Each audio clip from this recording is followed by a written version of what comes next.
Hi, and welcome to the Shared Path. I'm Maggie Linton. Today, we have an absolutely amazing man with us, a man of many hats, and that's what I will call him. And we're going to talk about his life and some of the many different neat things that he's doing right now. It is Gary Johnson. And as you can see from his board, he is a very busy man, runs the calculationstalkshow.com. Has Gary Johnson, just in general, is a busy father, grandfather. Oh, we're going to talk about sweet Olivia, as well as doing a real businessman who understands. He's a consultant. He has worked for the government, continues to work for them, as well as many other things. He runs blackmeninamerica.com. And when I say he runs it, the idea came and he has made it a complete success, as well as Master Chef, Gary, and then his wonderful book, 25 Things. I think that's when I first met you, was when you were on my show, wasn't it? I think so, yes. Yeah. Let's begin with you and growing up. Washington, D.C. was really your base, wasn't it? Yeah, I grew up, was born and raised in Washington, D.C. My mother was one of the first female police officers in the city. She rose to the rank of sergeant and she retired as a sergeant and then went ahead and got a job working for the Senate Select Committee on Intelligence, investigating the assassination of Martin Luther King. And so I was born and raised in a city. My father was a DC city employee, taxi cab driver for Capital Cab back in the day. And I went to DC public schools. So that's how I got grounded. Got a good work ethic because everybody in my neighborhood made sure you did the right thing. That's right. And we always hear the old saying, it takes a village to raise a child. But throughout our lives, it really has been that. And you have been one of those village people making opportunities for many other people, especially young people, and getting them moving in the right path. Yeah, back in I guess the early 2000s, around 2004, I had an opportunity to work with some youths. Um, I just retired from the government, been out about 4 or 5 years on my own, and my company got a contract with the DC public school system. And there was a program called Be the Game, which was partnership with George Mason University. And we hired high school kids or high school age kids to teach middle school kids STEM education, science, technology, engineering, and math. And we paid the children. The children got training from George Mason University, the young high schoolers, and then they would come out every Saturday morning at McKinley Tech High School and they would teach the kids. And it was a great opportunity because even some of the mothers said, my kid he does this during the week, that during the week, but he won't miss that Saturday morning program because we really were able to pay the kids a decent wage. Matter of fact, I look back now, they were making $25 an hour 10 Should have been years one of ago. those kids. Yes, 10 years ago. Yeah, And yeah. a lot of people aren't making that now. So it was a really good opportunity, and a lot of those quote kids, young men and women, now have jobs in the tech field. They're doing very well. To get it young, you even think back 10 years ago, games and things like that were becoming extremely popular, but there weren't as many Black faces being part of that game community. I have a friend who lives in Florida, Felicia Hatcher, and she started Miami Coding, she and her husband. And part of that was to bring young people in to show them the possibilities within that engineering background. Yeah, I mean that's what having the partnership with George Mason University, and there were some Black professors and associates there that helped us, and certainly the kids got into it because, like you said, they were all playing games anyway. And Yeah. so it was very intuitive. So if you could just make the link that you can be better at history, be better at science and math by using game connections, that's what really helped. Right. And to also create games that you weren't seeing at that point. Right. And a lot of them became game developers and they would go to and have internships with the university. So it was a win-win all the way around. There was a guy named Rick Kelsey who got me into it. Be the game. And then you brought in the bus. Let's talk about that because I've been online, you've sent me links. It was pretty cool too. Again, just opening that door in a different sort of way. One of the things I learned in business is networking. It's building and maintaining relationships. And But isn't so, that in life in general? Isn't well, that what yes, that's it a life us? lesson. Yes. And so I met a man named Chauncey Dunham who worked for Priority, Travel out at Super. And he and I had connected when he owned a limousine company. And one of the jobs I had in my career was I was a limousine driver. Was And so too. yeah, I I, love that job. I I know, I love that did. job. Yes, And yes. so I connected with Chauncey, and he was now with an executive motor coach company. And he came up. I said, come up and see on a Saturday, see what these kids are doing. And he came up and he was impressed. And he said, how can I help? And so to make a long story short, he would provide transportation. And later on, we worked with the city and we ended up helping the city get their first technology bus. And it was through Chauncey and the city and working through them. Chauncey and I later hooked up and started a company called Broadway Theaters Educate, where we took young people to Broadway, not to, and he had connections on Broadway, but so they could not necessarily be actors, but to be set designers, costume designers, and see all of the things and the skills that were going on backstage that would make a Broadway play. And it would be an all-day trip that we would sponsor, and they would see a matinee. For many of these kids, they had never seen live theater. And then we take them to Sylvia's in New York, and they would have lunch or dinner, and it would be an all-day trip. And we just wanted them to see the possibilities. You can Oh, make a good living being behind the scenes as a makeup artist or costume designer. yes, you can. I want to talk about a little bit of your government work because you are a man who has crossed many agencies and still working some mainly as a consultant. But the, we all keep saying the government is broken, but there are so many moving parts to it, aren't there? Yeah, I was very fortunate that I got a government job when I was 19.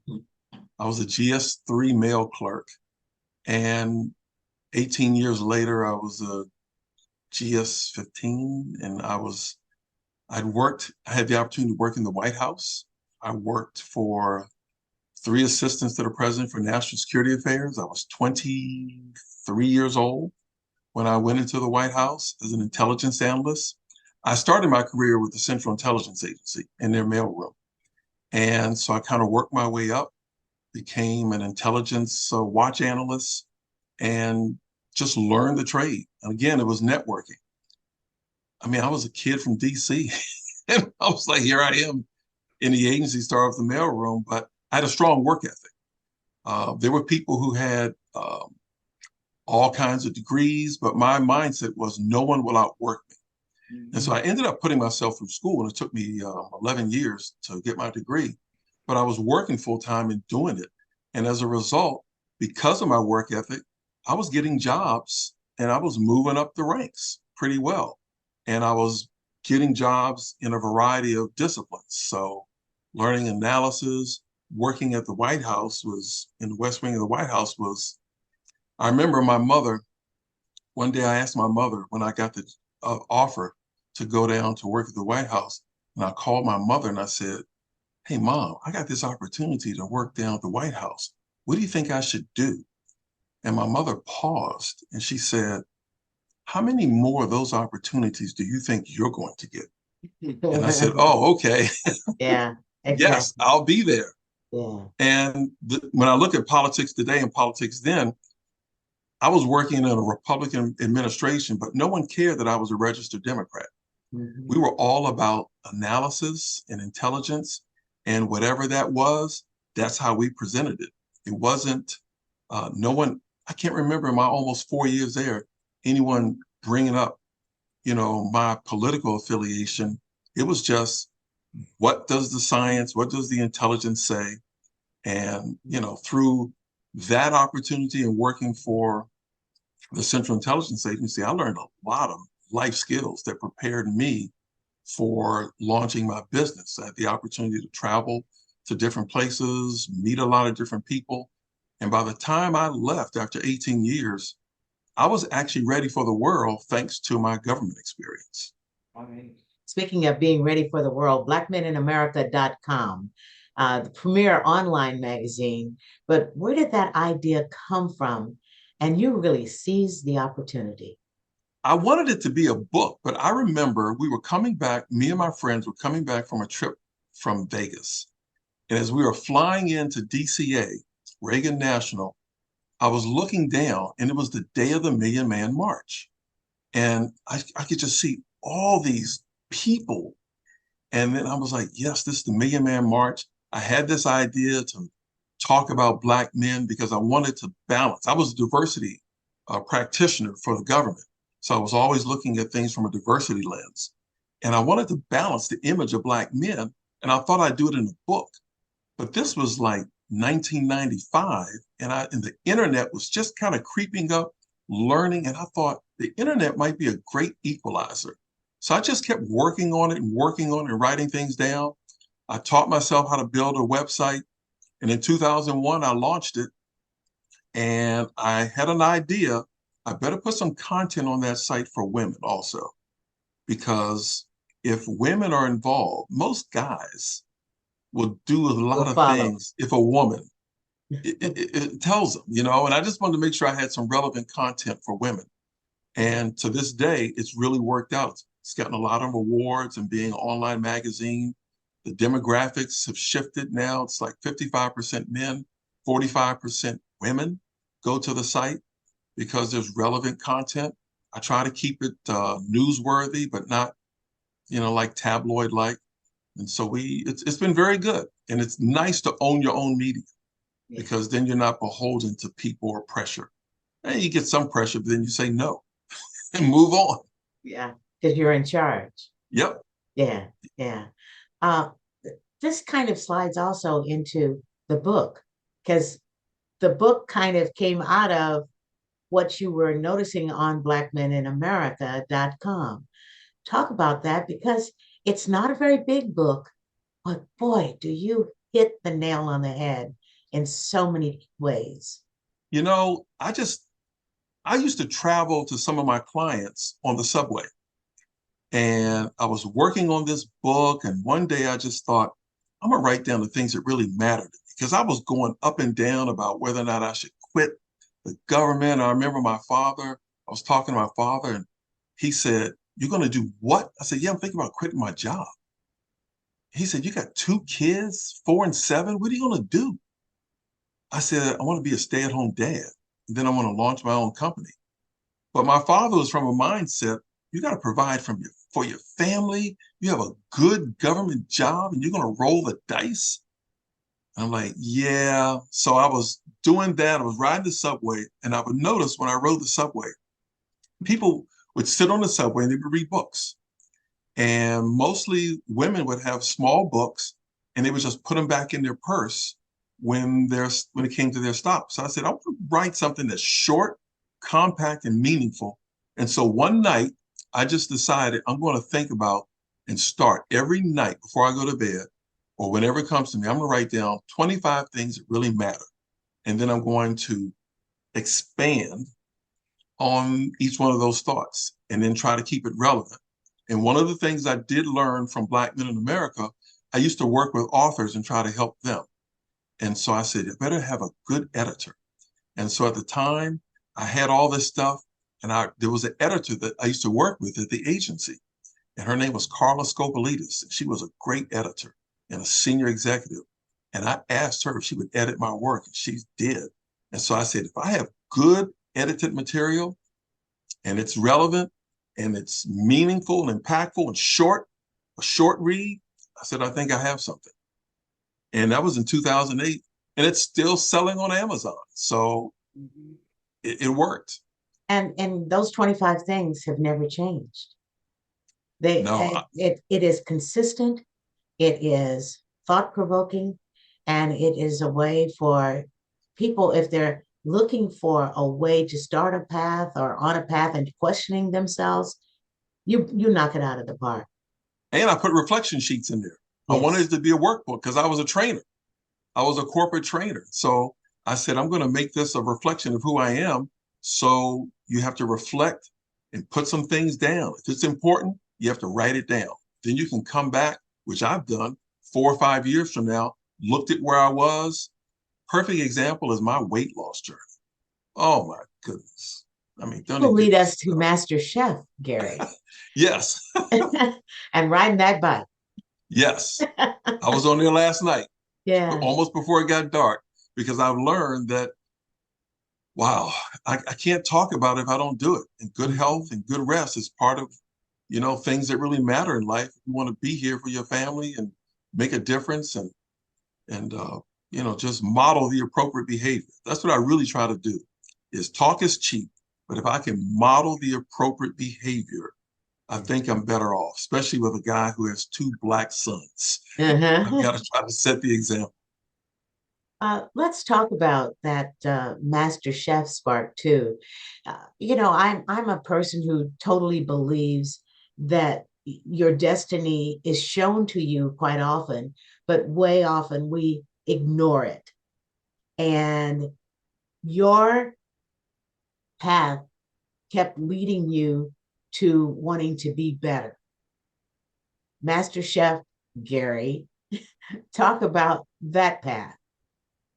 I like to cook. I like to eat. I love to eat. And I would be at work sometimes. I was still working. And by now I had a job. I was doing the 9 to 5 like everyone else. And I thought, let me see if I can just make my own spices because I would buy spices in the store. I'm not gonna mention any names, but I would say this is too salty, it's got too much sodium, this doesn't taste like this. And I went to a place called Herbal Infusion, Fort Washington, Maryland. It's a health food store. I stumbled in there by accident. I was in that neighborhood. I was literally waiting for a pizza and was killing time because they said it would be like 15 minutes. And I walked into a health food store and I met the owner and her mother. And I was telling them about what I wanted to do. And the owner said, you should make your own spices. I have a wholesaler of organic spices. And she gave me her contact. And I just ordered a bunch of spices and I would work. I would tease people and say I turned my basement into a meth lab because I had spices all over the place. Then I would go to my office at work and I would give out samples of cucumbers, vegetables, fruits, whatever. And I'd say, hey, give me some feedback on these spices. And after about 19 times, my coworkers would say, okay, this one, I don't know what you have, but this is the one. This is the one. And I just kept it up. And then COVID hit. And I said, you know what? I'm going to turn this into a business online. And Mhm. that's what I did. I would check the domain name because people kept calling me Master Chef Gary. And I'm like, I didn't go to culinary school, but they said, no, no, this stuff you're bringing in is good. And I searched for the domain name Master Chef Gary was available. And I built the site. And then we came up with the Master Tonic, which is not even mine. The Master Tonic belongs to another distributor, but I started pushing it. And the owner of the company called me and said, are you Master Chef Gary? And I said, yes. He says, people are coming into our store asking for this tonic, and they're asking for Master Chef Gary's tonic. He says, I had to look you up and figure, who is this guy? He says, but you've added to our sales. Let's partner. And so we have a partnership. So I sell the Master Tonic, and it's been very instrumental in my health and weight loss journey. I used to be on diabetes medication. I started taking the tonic, and I was a skeptic, believe me. When the owner's mother, who I now affectionately call Mama Ivy, told me I should take the tonic, it may help me. I was like, she's a nice lady. Let me just buy a small bottle, you know. And then I started going to the doctor, and my numbers were changing, and I couldn't make. The only difference was the tonic. So I told my doctor. My doctor was skeptical. And after about 3 months, my doctor said, you know what? stopped taking the medicine. That was in 2016. And I haven't been on it since. It curbs my appetite. So people make their own, have their own things that happen with the tonic. I can only tell you about my journey, but I'm down 40 pounds from where I used to be. And if you go to the website, the photos don't lie. No. And so I've hit the wall here at 40, but that's okay. I Yeah. still have another 30 to go, but through getting rest and some intermittent fasting and just being healthy and portion control, it's a lifestyle change that I can embrace. And that's the difference between what I used to do. I used to snap back, but this is something I don't feel like I'm being deprived. I feel comfortable. And I also broke the cultural conditioning that I had growing up as a kid from my grandmother and others. And they all meant well, but they said you had to eat everything on your plate. And that's what got me in this mess because I Hmm. overate and Yeah. I felt like I couldn't do it. And once I broke that conditioning, I'm like, I'm okay now. And Yeah. so I feel good. I feel good. Yeah. You also ride your bike a lot too. Yes. That's Yeah. that I that's I, that I do cycle. exercise that is fun too. And just being outdoors and breathing that fresh air can make such a difference, can I get a lot of thoughts too on that bike trail. it? Yeah, Get a chance to think. it's wonderful. All right. As we look through the journey that you've made, and you've done some good path choices, uh, let's talk about the Oh calculationstalkshow.com. my That's one of your goodness. newest ventures. Yes, that I got the whole concept of calculations from I was at work, still working, and a woman came into my office and she was talking down to me in a way that ordinarily I wouldn't put up with, but we just had this meeting and my assistant came in after the meeting and she said to me, "Wow, I heard some of that in the office. You took that well. I'm surprised at how that went, the way she was talking to you." And I told her, she's from the Philippines. I told her, I said, as a large Black man and a senior Black man in this office, I have to make a calculation as to how I'm going to react. Because if I'd reacted like I wanted to, the whole buzz around the building would have been, wow, Gary made so and so cry. Did you hear what he did? I said, so I have to make these calculations. Now, the calculation I made was the meeting is tomorrow. We'll see what happens in tomorrow's meeting. I'll get what I need tomorrow. And so, and then I thought about it. I've had to do these calculations all my life. And not necessarily in situations like that, but even in happier situations. And everybody has to make them. So I thought, let me see if I could turn this into something. And I started, and again, COVID was here, and I started having game night. And I would come up with different scenarios and the calculations that people had to make, and they would be humorous scenarios. And then I thought, let's make real life scenarios. And again, I went, looked up the domain name, it was available. I built a website, I built something on it. And then I started interviewing, using my contacts from Black men in America, talking to people, not just celebrities, but just ordinary people, and learning what are the calculations that they've had to make in their life to continue along their path. Now, along the way, I've had some nice people to talk to. Wow, Melba Moore, Robert Cool Bell from Kool and the Gang, Olympic gold medal winners, Dr. Mel Pender, Mesa, V. Yes. Jordan. I mean, I just go on and on. Love me some Mesa. Yeah. Um, We both are fans of hers, aren't we? yeah, Yeah. Mildred Muhammad, the Mhm. ex-wife of the DC sniper. Mhm. Uh, can you imagine the calculations that she had to make? And so when I talk to people about these calculations, they're teachable moments. I get feedback. People are like, whoa, I had no idea. And so that's how calculations was started. And now the show can be it's on Spotify, it's on Black Men in America, and we're working to even expand it. But that's how I started calculations. What are the calculations that we all have to make sometime in milliseconds to make sure that we can continue having our decent life and a decent Yeah, day. and that's one of the things. I was just sitting here as you said that. I think about all these kids. There, so many young people in particular, or even the older people who feel like an AK-47 is the answer to things because they're mad about something, or a kid takes out a gun and shoots, a classmate or something because they made him mad.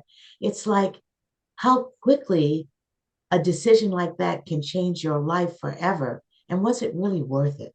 I know.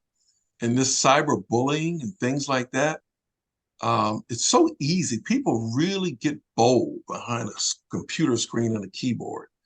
And they say things and do things they wouldn't otherwise do. And it's really hurtful. So yeah, people, I feel sorry, not sorry. Well, it's just challenging, more challenging, I think, with technology, with younger people today, all the things that they have to go with. And like school shootings or just mass shootings, it's become normalized now for Mm-hmm. some people. Mm-hmm. You hear about it on the news and people go, oh, another shooting. Like, whoa, when did that become normal? Well, when people can carry guns openly in so many different states, Yep, without and training. it's without training, without many of them without any background checks. So they said, oh, that but they bought it legally. Well, yeah. Well, I have a harder time buying medicine at CVS That's than some right. of these people do getting guns. What's That's right. wrong with that? Try And getting some allergy medicine. thank you. If you Yeah. want. How old are you? Well, That's right. I earned these gray hairs by getting to the point where I can get medicine. But it's very hard. I look back at your training that you've done over the years and the mentoring. Um, when people you gave an example of what people need to think about before they make a move or before they answer something. Give us some other pointers other than I'll get mine tomorrow. Well, I mean, I had some great mentors. Since you mentioned mentors, Mhm. I had great mentors coming up of all races and genders, and I was willing to learn, to listen and learn. And it was a black couple named Floyd and Jacqueline Dickens. They wrote the book called The Black Manager, Making It in the Corporate World. And I had hired them to work for our agency to management, teach management training to our managers. And one day, this couple told me, they said, "You need to come out to our seminars. I know you're the boss, but come on out to our seminars and see what's going on." And what they were doing when I went out there, they would say, "Hey, Gary, why don't you open up the seminar? Or why don't you do this module?" They were really giving me a platform to get comfortable presenting. And after a while, they told me, they said, you could do this on your own. It's just a matter of, when you feel comfortable. And I thought about it.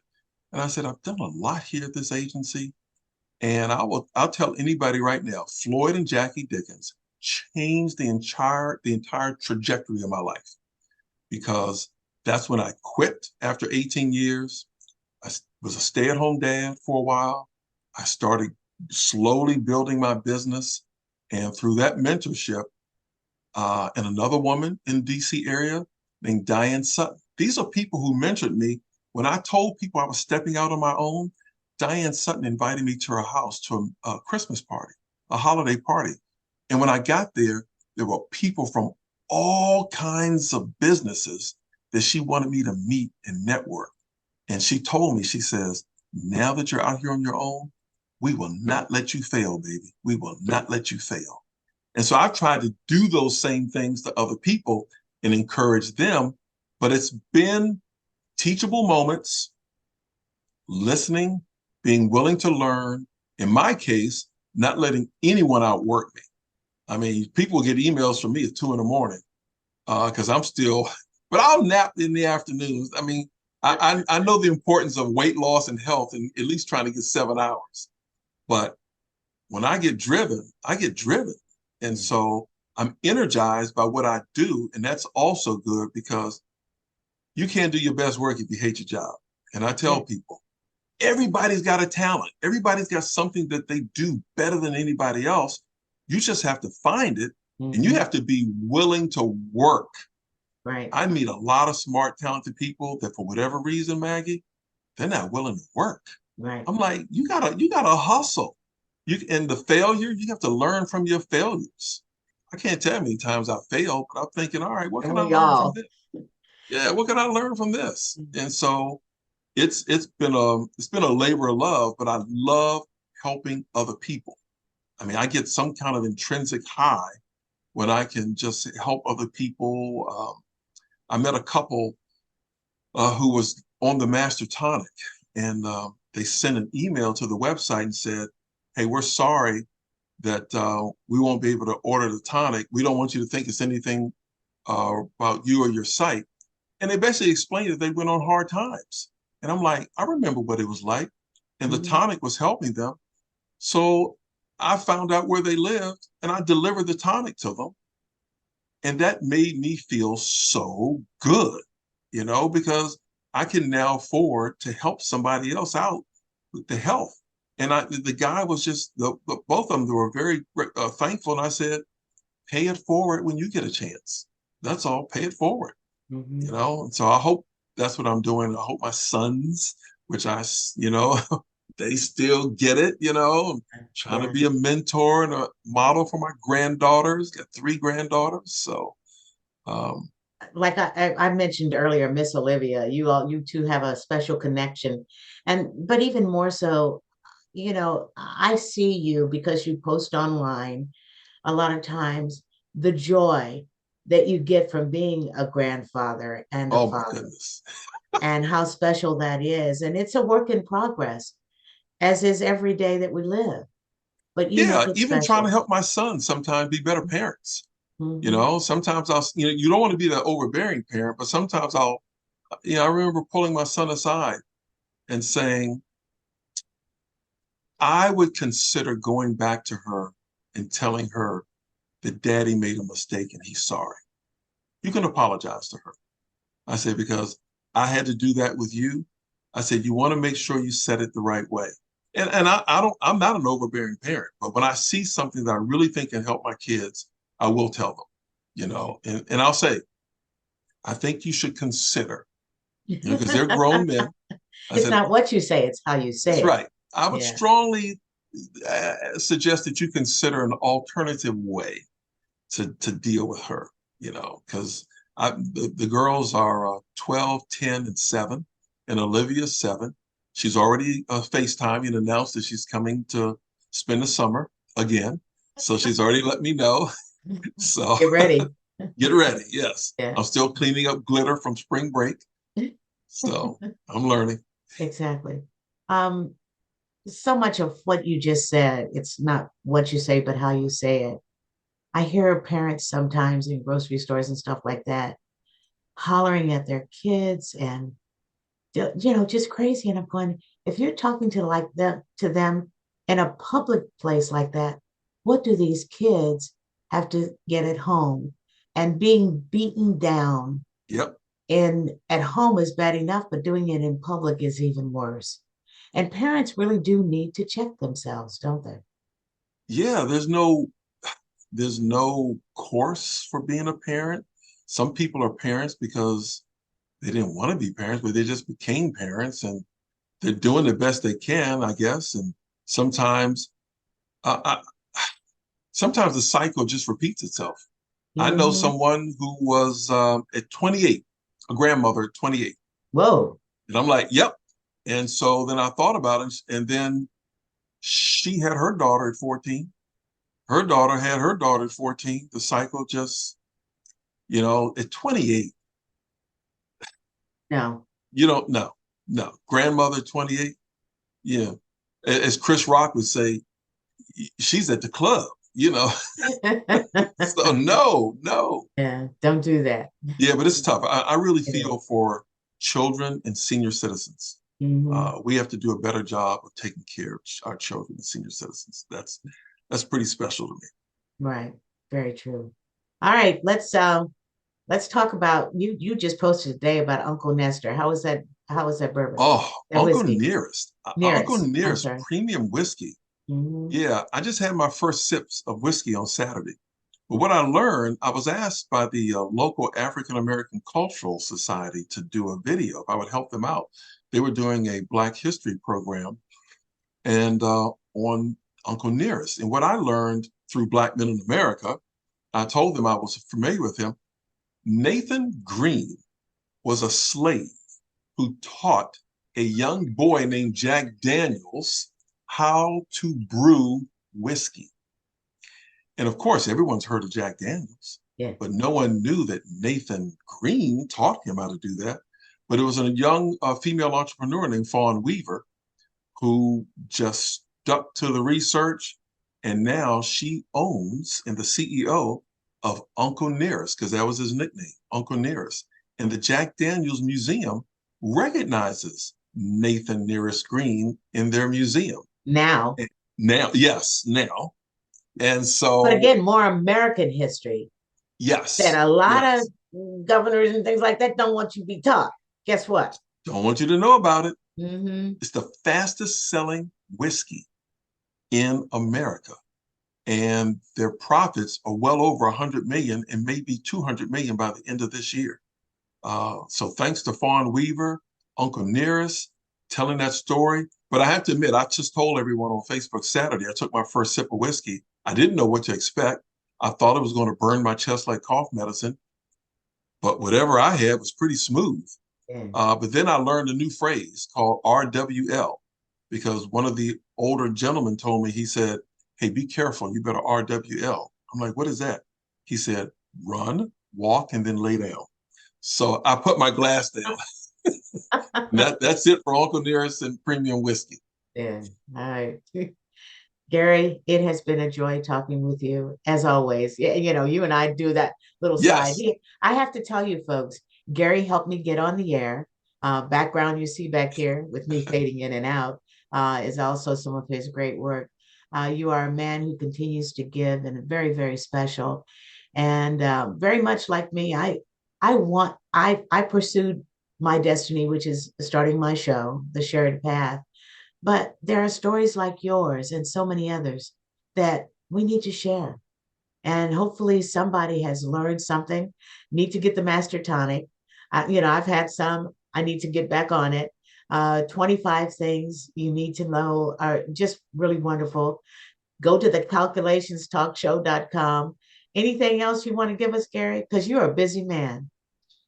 It's all kind of woven together. So when you go to one site, you can kind of work your way to the other, but they're free recipes and health recipes on masterchefgary.com. The website, Black Men in America, who hopefully have relevant content to help people. You do. And I'm just out there trying to help others make a difference. I'm just an ordinary man trying to make an extraordinary difference. And you do. Once again, it's Gary Johnson. Check him out. BlackMenInAmerica.com is definitely one. But Calculations Talk Show, I love it. It was such a joy. It was a lot of fun. And folks are really honest. How late would you stay out, huh? Oh, yeah. That's one of our most, how long should a married man stay out when he's hanging out with his friends? As one person said, when he sees my car in his driveway. So Thank you, Gary. thank you very much, Maggie. We'll be in touch. Yes, Thank we you. definitely will. Folks, all I can tell you is check him out, Gary Johnson, and it's blackmeninamerica.com and masterchefgary.com for recipes and many other things. You'll just absolutely love him. He's wonderful to talk to, and he's a very special man. And for you out there, thank you once again for joining us on the Shared Path, and continue to seek peace and spread lots of love. I'm Maggie Linton. Oh.